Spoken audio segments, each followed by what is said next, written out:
Everyone, Logan here, one of your hosts of the Locker Room Life podcast, just coming on to pop in and talk about our second episode in the 2-episode draft week special. We just did Blake Zielinski, an amazing player who is going to get his name called this next week for the draft. So we're very excited for him and his family, of course. But now, Rudolfs Berzkalns, what a stud. Muskegon Lumberjack. We've had the pleasure to talk to him many times, whether that's being over through Instagram. We got to meet him at the Fall Classic. A grade A kid, just spot on everything he does, and an amazing player.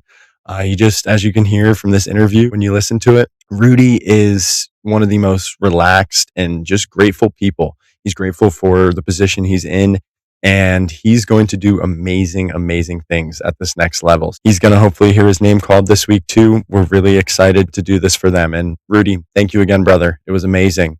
And the Locker Room Life family, enjoy the next of the draft week special, Rudolfs Berzkalns.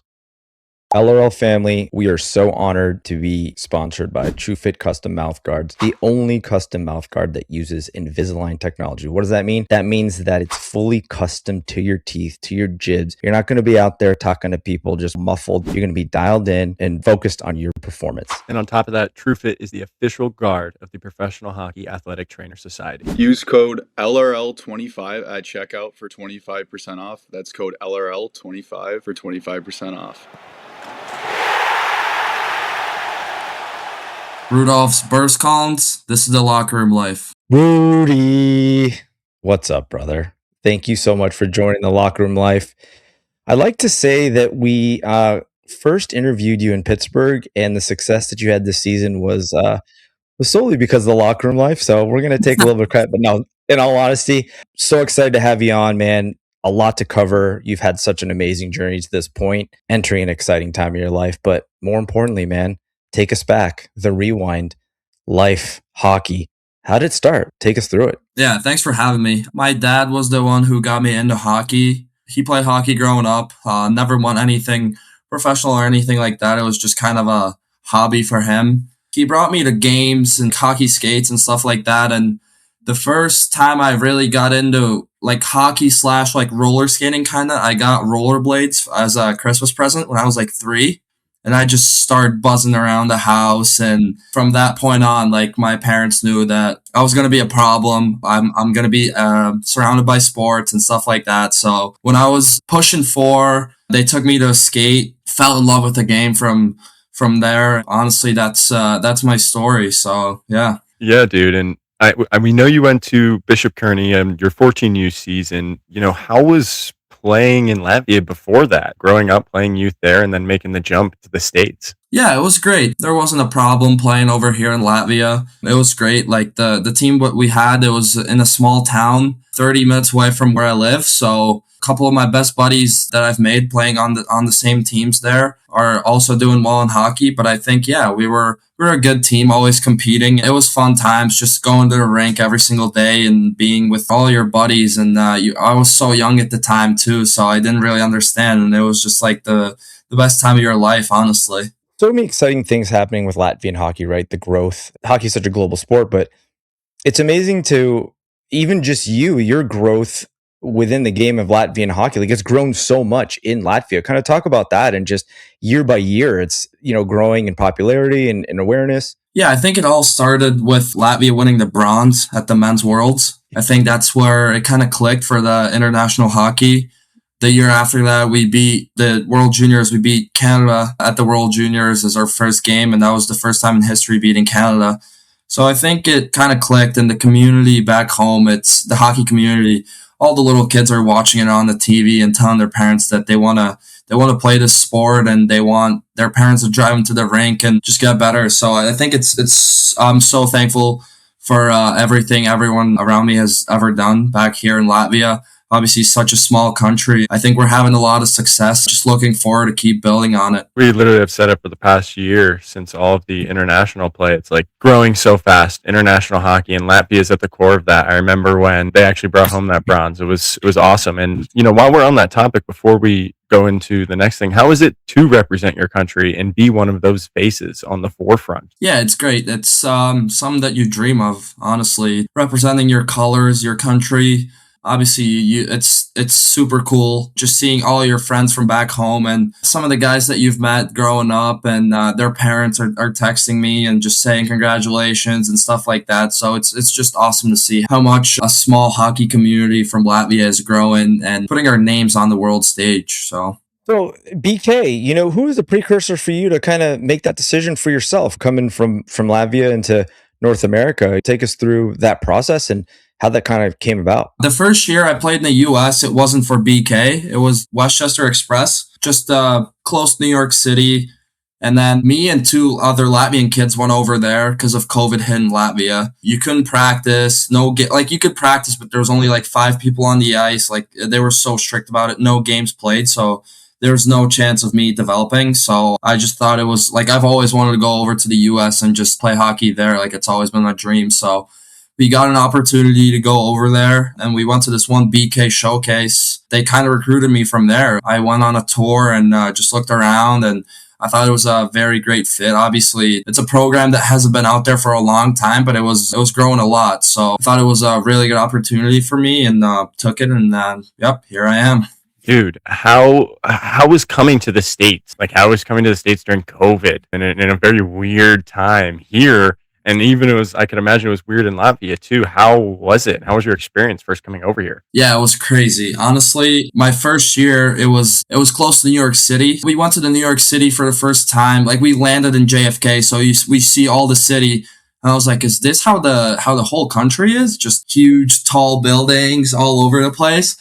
And then we drove outside a little bit and understood it's not too far off outside of Latvia. Like everything was just so much bigger, like cars and grocery store. You go to a grocery store and there's a stand of chips and it's just like the size of the whole grocery store in Latvia, honestly. So yeah, it's crazy. Like everything was just so much bigger, and then there was so much more of everything that you can possibly think of. It was a huge change for me, but I got used to it pretty quick, and I love it over there. So. All right, brother, we need to share. What was your favorite food when you first came over, when you first landed here in America? What was the one thing? I know there's that one thing that you gravitated towards. Well, it has to be Chipper. Chipper's definitely up there. But the big 3 for me, I think it's Chipper, Chick-fil-A, and then Panda Express. I think that's the big 3 for me. Rudy, you're a man after my own heart, dude. That's my big 3 also. It can't get any better. It really can't. You're just covering all the bases, brother. Yeah. You get it. You make the jump to the USHL. Kind of take us through that process. And more importantly, obviously, our amazing relationship with that league, highest regard that we hold the USHL and best junior league in the world. So you make the jump. Talk about that and also the acclimating to the game in the USHL. Yeah, I think my first year, it was a huge learning lesson, honestly. Every team I've been on, I've always been like the top guy and the guy who puts up points. And then the first year in the USHL, I wasn't playing as much. I was just kind of in and out the lineup. That was so good for me to understand just what I have to do to be the best version of myself. Like I started doing, I got a mental coach and stuff like that. And it helped me so much. I'm glad I went through that, and it just made me better as a player and as a person as well. So I'm so grateful I went through that early. Yeah, the USHL, it's obviously a tough league. Like it's not easy to score in the league compared to the CHL. Like you see guys putting up 140 points, but in the USHL, like, it's not happening. So it's a tough league to play in, but it's I think it's really good for development, just getting you ready for that and prepared for that next level. Yeah, man. Not only like the state of play in the USHL, but also staying on the mental side. Like you said, how important is that for a player like you to stay dialed in on the mental side, and players who are coming up through the ranks as well? Yeah, it's very important. It's one of the biggest pieces of hockey. I think it's just your mindset and the mental side of things. And I didn't really realize that up until last year until I got into it with my mental coach and just started working things with her. It's something that you need and everyone needs just to prepare for games and practices and just how you carry yourself around every single day, whether it's on the ice or off the ice. You always need that mental side and being able how to control your thoughts. So well said. And Rudy, a big part of our platform is the next generation, right? They're inspired by people like you. They're playing high level.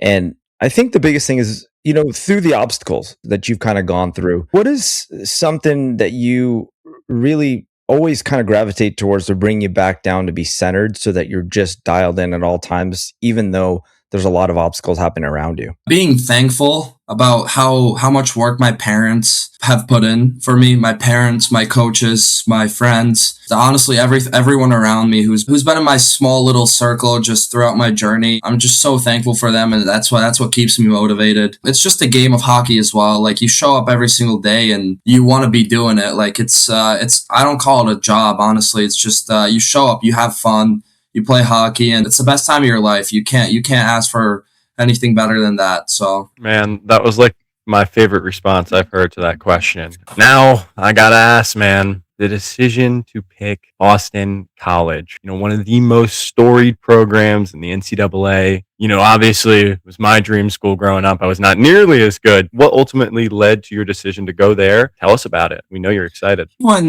colleges started recruiting people, I didn't know much about college hockey. And then a couple colleges reached out to me. Boston College just happened to be like the number one team in the country that year with Smith, Pearl, Leonard, and all those guys. I was like, yeah, like, this is a great spot. And then I went on a tour there. Like you said, a lot of history to that school. So I went on a tour, just looked around the facilities, the campus and stuff like that. I thought it was awesome. Like, that's just what I wanted. It was a pretty easy decision for me. I think I made the right choice there. Rudy, you talked about your family and kind of the central core of everything that you do. Like, what are their thoughts on kind of your growth as a player and this amazing just development of you as a person? I think they're super proud of me. At least that's what they tell me. I hope they are. No, I'm just kidding. My parents are so supportive. They're there for me every single day. Whatever I need, I can always go to them. Also, like, my brother and his wife, all very good people, and they're always there for me for whatever I need. And I can text them at any time during the day, and I'll always get advice and just what to do in the situation. So I'm so thankful for them that the way that they raised me, I've always been surrounded by great people. So Awesome, dude. And I'm not letting you off the hook yet. I'm not. What are you most excited about coming into BC this upcoming semester? He wants to get in the facilities. You got to just have to A+ facilities. Logan wants to get in. He just wants to know. Also, I'm going to BC. I don't think I'm going in next year. So I think I'm doing another year in Muskegon. So I'm going to BC the year after that. Awesome, man. It all comes down to this: a best of 7 battle, and DraftKings has you covered every step of the way. The DraftKings Sports app is now available in all 50 states and includes all markets. Sweat every shift of the series all in one place with one app. Download the DraftKings Sportsbook app and use code THPN so you're ready for the moment. That's code THPN. Turn $5 into $300 in bonus bets if your bet wins. In partnership with DraftKings, the crown is yours. Gambling problem? Call 1-800-GAMBLER or 1-800-MY-RESET. New York, call 877-8-HOPE-NY or text HOPE-NY. Connecticut, call 888-789-7777 or visit ccpg.org. On behalf of Boot Hill Casino in Kansas, wager tax pass-through may apply in Illinois. 21 and over in most states. Void in Ontario. Restrictions apply. Bet must win to receive bonus bets which expire in 7 days. Minimum odds required. For additional terms and responsible gaming resources, see sportsbook.draftkings.com/promos. Limited time offer.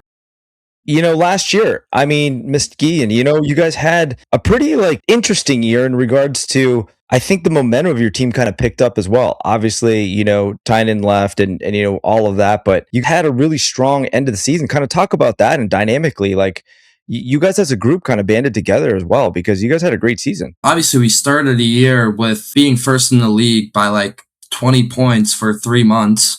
No one was even near to us. But then we just kind of, around Christmas time, we kind of hit a wall there and then got swept by Tri-City. I think that was our turning point. So we went there, didn't score a single goal right before Christmas break. So that was a tough weekend. But just us being together and showing up every single day and growing from our mistakes and just learning the little things, right? I think that's what gave us success, and just how close we were as a group off the ice, I think, as well. We would just hang out off the ice, go watch a movie or golf or anything like that. Just always try to be around the boys and just kind of get that relationship bond off the ice. That's what's so important about championship teams and the teams that have success. It's just all of the guys on the team are just so close and everyone's willing to do anything for each other.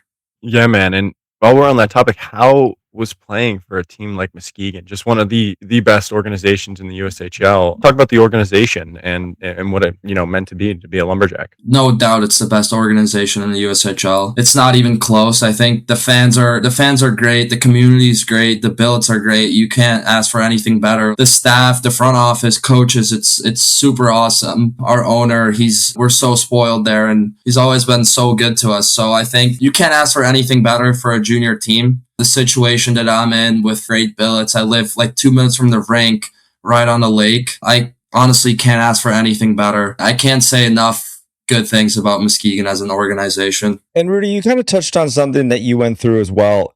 Development from year 1 to year 2. You do a lot of growing on all levels, right? As a person, as a character, and really from a leadership standpoint, having a voice in the locker room, and kind of talk about, for the younger generation, of really earmarking growth from who do I want to be in year 2 versus year 1, and just growing as a person. Yeah, just watching the guys from my first year, just the older guys, how they lead the team and carry themselves, taught me a lot just by watching them. Like, I didn't even have to talk to them. It's just kind of, they showed by their motions, and I think I just picked that up. I'm not afraid to speak up in the locker room between periods or after a game. And whenever anyone needs an advice, they can always come to me, or we could just have a chat, whether it's hockey, non-hockey. I'm always open for a conversation. Just speaking up between the periods and stuff like that, telling the younger guys a little bit what to do and what to expect. I think it's so important just to get everyone so prepared for the season. And then I'm looking forward to this new upcoming season. So yeah, man. Boys in Muskegon running it back. And I wanted to ask, how was the combine? That's like a once in a lifetime experience. And especially for young kids coming up, what do they have to expect when they step into a combine? And that's the best in the world. The combine's great. I mean, it's such a good time. You just pretty much meet everyone that you've competed against in the past and just kind of get to know them a little bit. You meet a couple of your buddies that you've known for a long time and stuff like that. But I think it's such a good experience. Just going there and, having fun. Honestly, the interviews that you got there, it's just, you're having fun with it. Don't be too stressed out or nervous or anything like that. Be kind of loose. And then the testing there, I didn't have much time to prepare for the testing there. I think I did pretty good. So, the combine was a great time, and definitely a really, really good experience. And then, like you said, it's a once in a lifetime. So you got to make the most out of it. Rudy, I have already an excessive sweating problem in that environment. I would have been absolutely soaked. They would have had to just pick me up off the ground. But, the pressure, you're an example of a guy who just kind of takes it in stride. And that's what I love about you. You have this amazing innate ability to just be yourself. And that even when we met you in Pittsburgh, we loved you from the get-go because you were just easygoing. You can get that energy from you. So I kind of want you to take everybody through this process that you're going through right now. It's a huge accomplishment to even be going through this process as a player like yourself.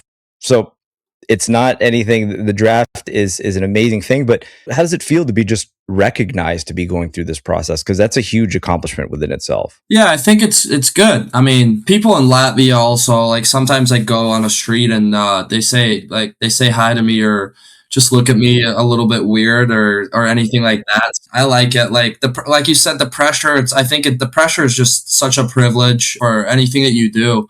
And if you have the pressure on you, I feel like it means you're doing some right in your journey. If the people are giving you attention and stuff like that, so I think it means you're doing something right. And the process, you just got to enjoy it. That's what I kind of realized this year. Just playing hockey, just have fun, enjoy. And for anything you do, honestly, it's just try to keep a smile on your face at any time and always try to get the positive out of a thing. So I think keeping a smile on my face always is one of the bigger things. That's just what gets me through any hard situations or any stressful situations. So, yeah. On Latvia, too, I wanted to ask you, on any times you represented Latvia at the national stage, international stage, what's been like your favorite moment throughout doing that? I know you've had the opportunity to do it a few times. Probably beating Canada my first year at the World Juniors. I think that's definitely the biggest one for me. I mean, it was our first game. It was in Ottawa.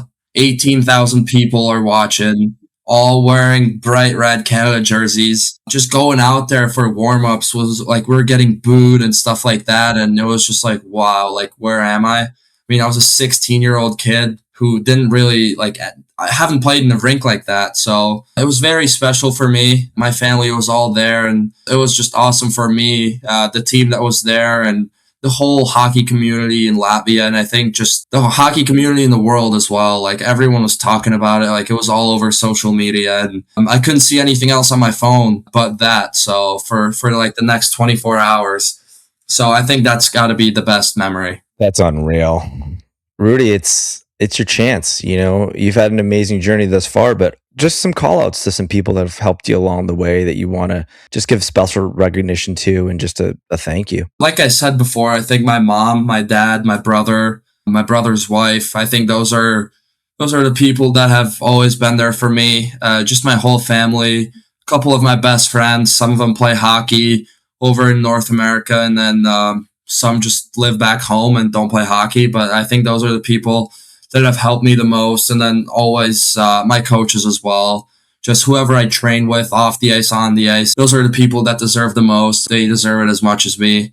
So I think I wouldn't be anywhere without them. Brother, and my last question to close this, your advice to any kid out there who wants to be where Rudy is today. Yeah, I think like I was saying before, don't grip your sticks too tight, and then just have fun. Be where your feet are. Always having fun. Whatever it is, just always. You got to know the right situations, but just try to be loose. Or if you need to be dialed in, be dialed in. But you got to find your personality and just be the best version of yourself every single day. And I think having fun is the most important thing. Rudy, you're a beauty.